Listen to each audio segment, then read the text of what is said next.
اگر آپ کا نماز پڑھنے کو جی نہیں چاہتا نا، آپ کا سخت ہو گیا ہے. آپ کا مسجد آنے کو جی نہیں چاہتا نا، آپ کا دل تباہ ہو گیا، برباد ہو گیا ہے. دل کی صفائی کرو قرآن سے، دل کی صفائی کرو اللہ کے ذکر سے، دل کی صفائی کرو موت کی یاد سے. آپ نے فرمایا قبرستان جایا کرو.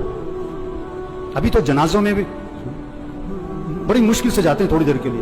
اکیلے جاؤ قبرستان، ہمت ہے تو مغرب کے وقت جاؤ اور اپنے آپ کو سمجھاؤ مجھے بھی یہاں آنا ہے.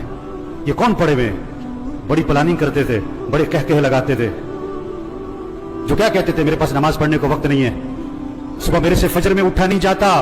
یہ پڑے ہوئے قبروں میں، جوان بھی ہیں، بوڑھے بھی ہیں، غریب بھی ہیں، امیر بھی ہیں. آپ صلی اللہ علیہ وسلم نے فرمایا قبر مردے کو اپنے ہاتھ سے غسل دیا کرو.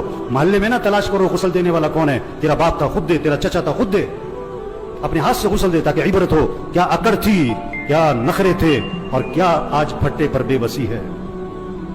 ہم سب پھٹے پہ پڑنے والے ہیں ایک دن. مسیح میں دو پھٹے نہیں ہیں، ریڑے والی کا پھٹا اور ہے اور مل والی کا پھٹا اور ہے. مسیح میں دو چارپائیاں نہیں ہیں، گدھا ریڑی والا بھی اسی چارپائی پہ اور